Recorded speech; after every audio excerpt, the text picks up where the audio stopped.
The Swedish Rhapsody numbers station video is a mysterious and intriguing piece of history from espionage. This video is linked to a numbers station believed to have been operated by Polish intelligence during the Cold War. Numbers stations are shortwave radio stations that broadcast strange sequences of numbers, and they're often associated with secret spy activities. The station got its name because it used a tune from the Swedish Rhapsody as part of its broadcast.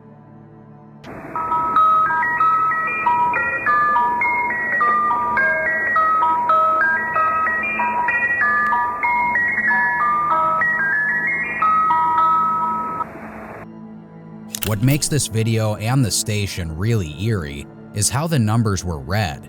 They were spoken in a childlike, almost creepy voice, which added to the overall mysterious and unsettling feeling of the broadcast.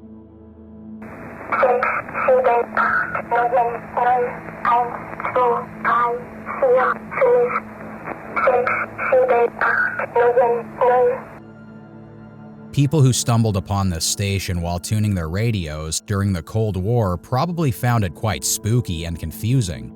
The numbers didn't make any sense to regular listeners, but they were actually coded messages.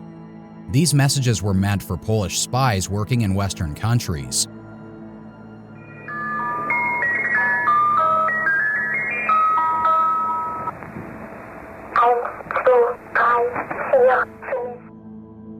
The spies would know how to decode these numbers to get their secret instructions. Even though the Cold War is over, the mystery of numbers stations like the Swedish Rhapsody fascinates people.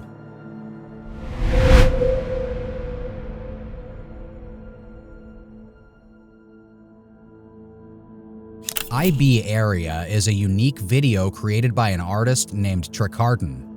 It's not like your usual movie or TV show. Instead, it's a wild mix of different scenes and characters that don't seem to follow any usual story rules. This video is a lot like how the internet feels, full of random information coming at you all at once. That little person in our lives, running the drama department immediately. When you watch IB Area, you might feel a bit confused. It jumps from one scene to another very quickly. People talk over each other, and many strange things happen that don't always make sense. This jumbled up style is on purpose. It's meant to show how crazy and mixed up things can be online. Exceptions. Oh, hi. And then Michigan falls off the planet, and then New Jersey gets bigger. Hi! Trikarten made this video to make a point about the internet. Online, everything moves fast, and things change all the time. IB Area captures this feeling by being all over the place and not following the usual way stories are told in movies. Abby, that was a good slide. Jamie, it's a marriage job. And guess what? We're in that dude house the moms tried to bomb. They got squatters that watch our show, and they found... People had different reactions to IB Area. Some thought it was a really cool and new way to make art about the internet. Others found it too confusing and hard to understand. But either way, it's a video that gets you thinking about how the internet can be a wild and crazy place.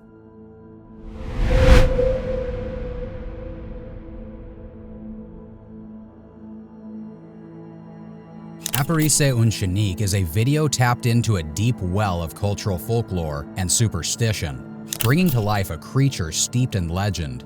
According to Mexican folklore, the Chanik is an evil spirit or entity, often associated with natural elements and known for its trickster ways. The footage, raw and unpolished, added to the authenticity and eerie nature of the sighting. Viewers are presented with what appears to be a small, elusive figure with the characteristics of a mythical Chanik. Its sudden appearance and movements lend a sense of unpredictability and otherworldliness to the video. ¿Cuál, güey?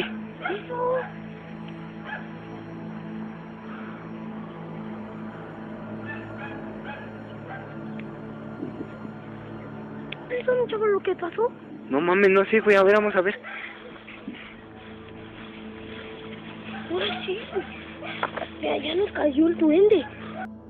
The reaction of this video was varied. Some viewers felt a chill of recognition. seeing it as a nod of respect to the tales and legends they had grown up with. Others questioned the validity of what was presented and sought logical explanations. Ah, ¿cuál duende? No mames, aquí ha de estar escondido, a ver. No me agarres de la playera, güey, no te asustes. No mames, güey, ¿qué era esa madre? No mames. Regardless of belief or skepticism, the video struck a chord with the allure of the unknown and the mystical.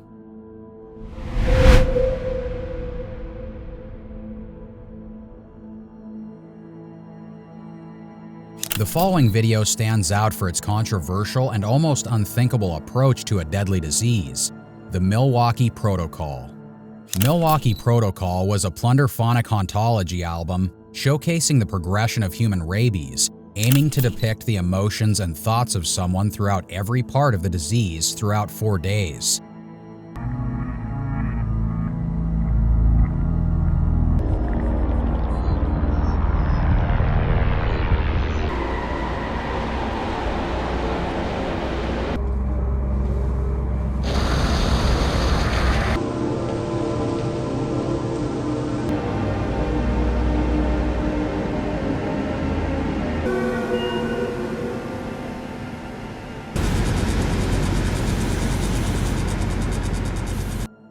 It was a last-ditch effort to save individuals afflicted with rabies, a disease known for its near 100% fatality rate once symptoms appear. Rabies, a virus that attacks the nervous system, leads to a horrific progression of symptoms, ultimately resulting in death. The protocol emerged from the desperate need for a cure or a glimmer of hope in what was otherwise a hopeless situation. The core idea of the Milwaukee Protocol is as radical as it is risky. It involves placing the patient in a drug-induced coma, essentially shutting down the brain activity to give the body a chance to fight the virus. This approach is based on the theory that reducing the brain's activity can slow the virus's progress, offering the immune system a crucial window to combat the infection. The use of the Milwaukee Protocol has been a subject of intense debate in the medical community. Its success rate has been a point of contention, with some arguing that it offers a chance, however slim, in an otherwise certain death scenario. Critics, however, question its effectiveness and the ethical implications of such a high-stakes experimental treatment. One of the most famous cases involving the Milwaukee Protocol is that of Gina Geis, the first patient to survive rabies without receiving the vaccine before symptoms appeared. Her survival marked a milestone in medical history and brought the protocol to the spotlight. However, her case remains an exception, with the protocol's overall success rate remaining low.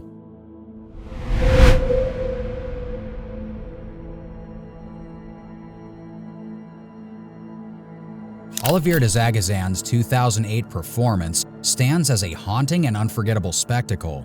This performance was a part of his series Transfiguration and delves deep into the exploration of identity and the human form, pushing the boundaries of conventional art and evoking a sense of both fascination and unease. Zagazan's performance is a journey into the primal and instinctive.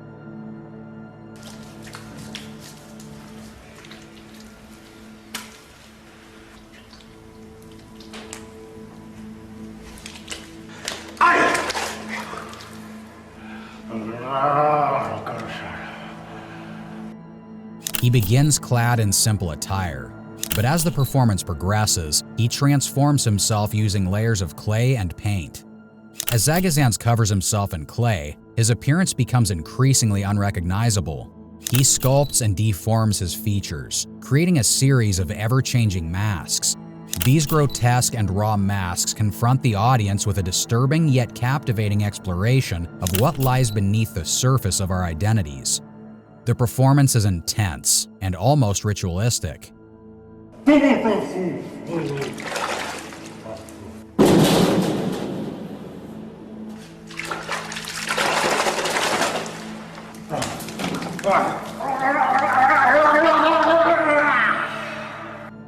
Zagazan's movements are convulsive and unpredictable, adding to the disturbing atmosphere. He grunts and growls, his voice becoming another instrument in his transformation symphony. The result is a piece that is as much about the creation of art as it is about the dissection of the self. This video was appreciated as a vivid exploration of the human condition, blurring the lines between human and sculpture, life and art.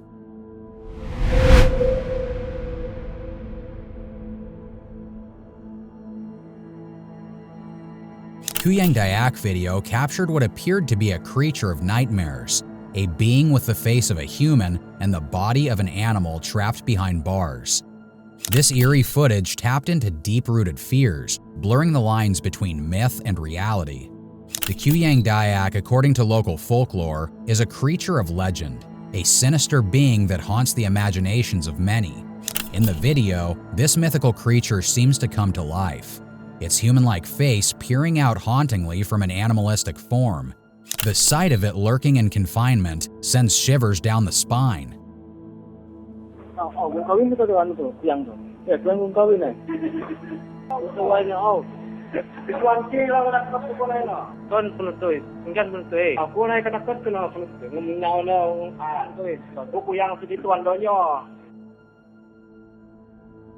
The setting of the video added to its chilling nature. The creature was captured behind a cell, suggesting captivity but also raising questions about its origins and the truth behind its existence. Was this creature a product of dark magic, a mythical being caught in the modern world, or simply an elaborate hoax designed to evoke fear and wonder?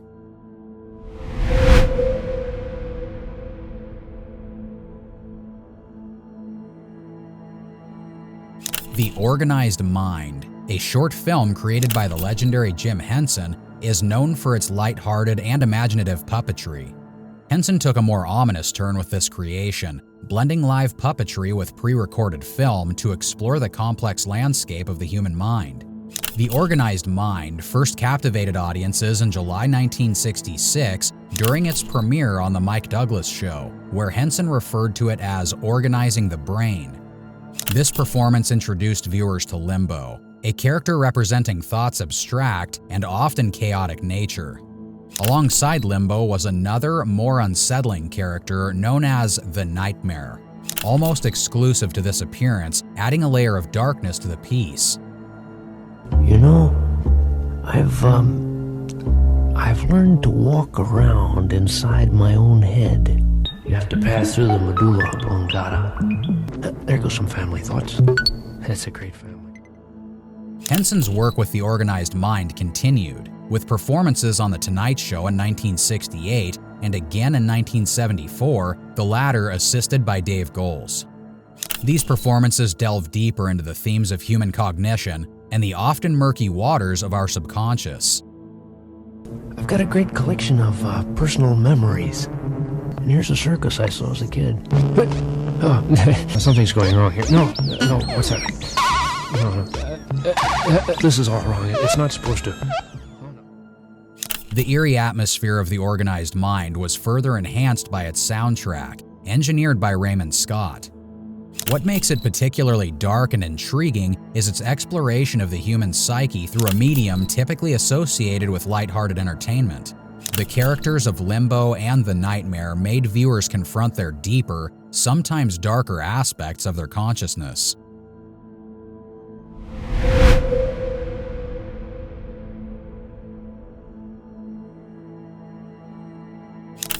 In the world of darkest videos, one really caused a stir.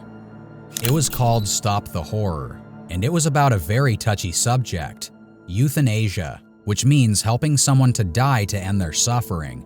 The video showed the last moments of a man who was dying from cancer. It was meant to make people think about whether or not people should have the choice to end their own lives when they're suffering a lot.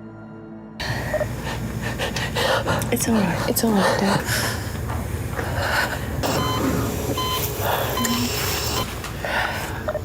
You're a good girl.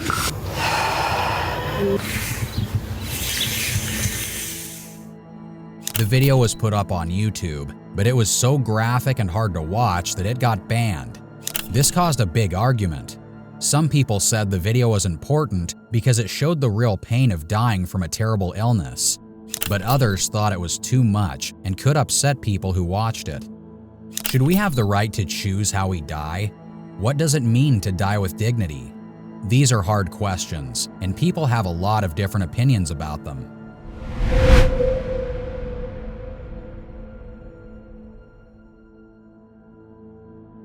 The first video stands out for its eerie and unsettling nature. It's simply a man lip-syncing to Roy Orbison's hit, Pretty Woman. But there's something off about it. The man in the video is Edward Mescare. His appearance strange and his smile unsettling. At first glance, it is odd and almost comical, but it hides a dark story beneath its surface. Edward Mescare was no ordinary YouTuber. He was a registered sex offender who had been banned from using the internet. Yet, he defied the rules and uploaded various videos, including this eerie lip-sync performance.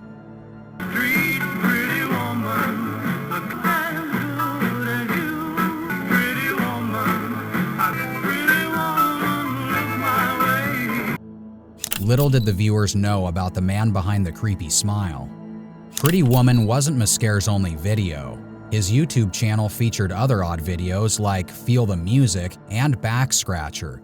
But Pretty Woman stood out and went viral, amassing over 3 million views. Initially, many viewers mistook Mescare for just a weird YouTuber. But as the backstory came to light, the creepy nature of the video took a darker turn. Here was a man prohibited from the digital world who still found a way to make his presence known online. After Mescare's arrest, the video gained more attention. Parodies and reaction videos started popping up. The video even found its way onto Omegle Pranks, startling unsuspecting users. The law eventually caught up with Mescare. His defiance of the internet ban led to his arrest. The Pretty Woman video, once a strange curiosity, became a piece of true crime history.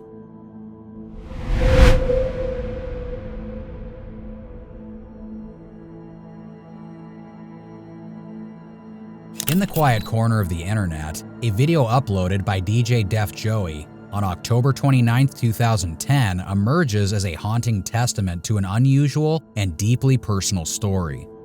In the video, Joey communicates in American Sign Language, with English subtitles aiding the hearing audience, inviting viewers into a story as intimate as it is eerie. Joey shares a decision that defies convention and societal norms: the removal of his great-grandmother's coffin from its resting place in a cemetery, driven by the perceived poor treatment of the site.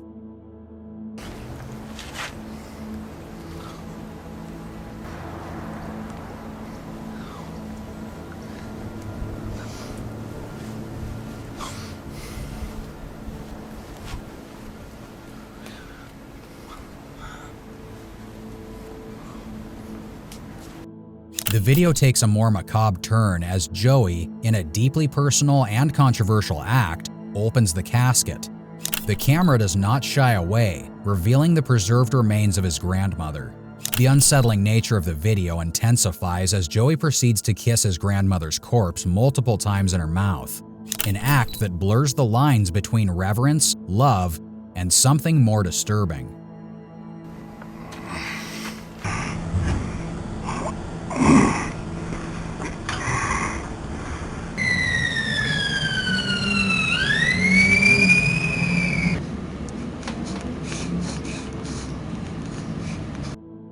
Joey reveals that his grandmother passed away on Halloween's Eve in 1945, a significant detail that adds a layer of eerie coincidence, considering his own birth came 8 years after her passing.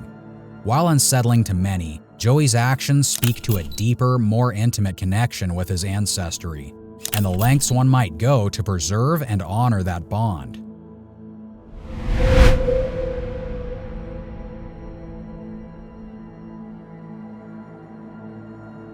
A case that chills the bone and unsettles the mind, cryptically known as Papa Kills Babies. The case first entered the public consciousness through a series of chilling allegations made by 2 young children. Their story was as harrowing as it was unbelievable. They spoke of satanic rituals. Children's accounts were graphic, detailed, and disturbing, painting a picture of a nightmare that no child should ever have to endure. Central to their accusations was a figure they referred to as Papa, a character shrouded in the darkest shades of villainy. According to the children, Papa was the orchestrator of unthinkable acts, the mastermind of a hidden world of cruelty and horror. And stop touching ourselves. And face our urge. And what else are you going to stop? And stop killing babies. Parents. My dad's fat. Tell me more people. Tell me some more people, please. I'm interested. Parents, police. What about the teachers at school? Who's the main one? Papa, Mr. Hollins. And who kills the babies? Papa, me, Elisa. Who kills the babies? Papa. The case sent shockwaves through the community and beyond. People were horrified, outraged, and deeply concerned. How could such atrocities happen? Who could protect the innocent if such evils lurked in the shadows? However, as the investigation unfolded, the case took a turn. Skepticism grew around the children's accounts. Inconsistencies emerged, casting doubt on the horrifying narrative they had painted. Some even considered it a hoax, a fabricated attack from a church to stop the spread of satanic ritual popularity. This case is a chilling reminder of the complexities and challenges of unraveling the truth and allegations of such a disturbing nature.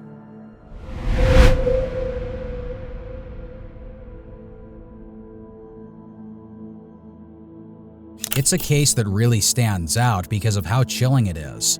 The story of Philip Chisum, a student who did something terrible to his teacher, Colleen Ritzer. What makes this case so eerie is that it was all caught on the school's security cameras. The footage shows Philip following his teacher into a classroom. It seemed like a normal day at school, but what happened next was anything but normal. The cameras later caught Philip pushing a recycling bin through the school halls. Inside the bin was something horrifying: the body of his teacher, Colleen.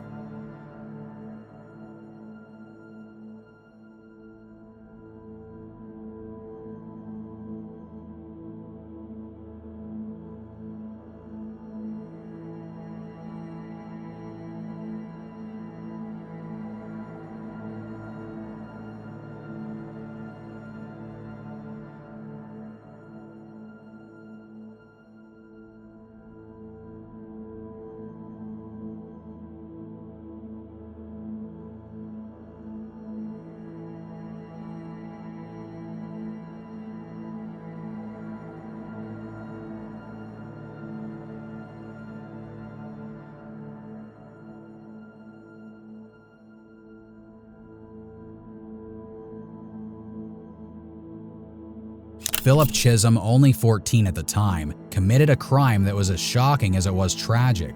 He admitted to killing his 24-year-old math teacher, Colleen Ritzer, but pled not guilty on the grounds of insanity. The trial revealed harrowing details. Jurors learned that Ritzer's blood was found on a box cutter in Chisum's backpack, along with the clothes he was seen wearing in the surveillance footage.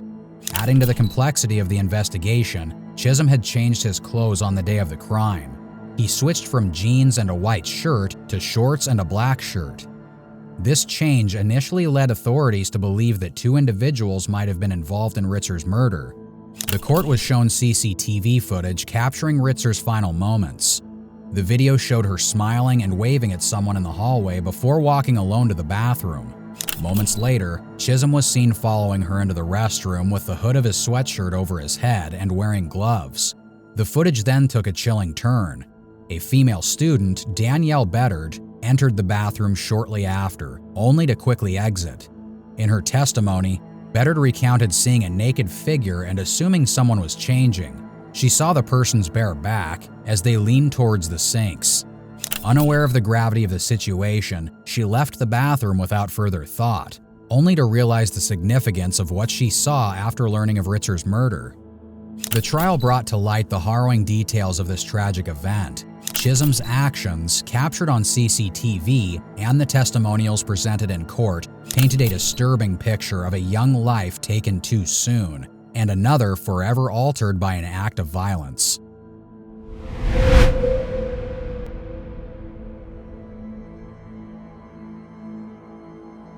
In 2016, the British Transport Police released a public information film, PIF, that sent shivers down the spine of anyone who watched it. Named Reality Check, this film was a brutal reminder of the dangers lurking on train tracks. The PIF begins with a warning. Some viewers may find this video upsetting. It's a prelude to the haunting visuals that follow. A series of clips filmed on trams, each escalating in intensity and danger.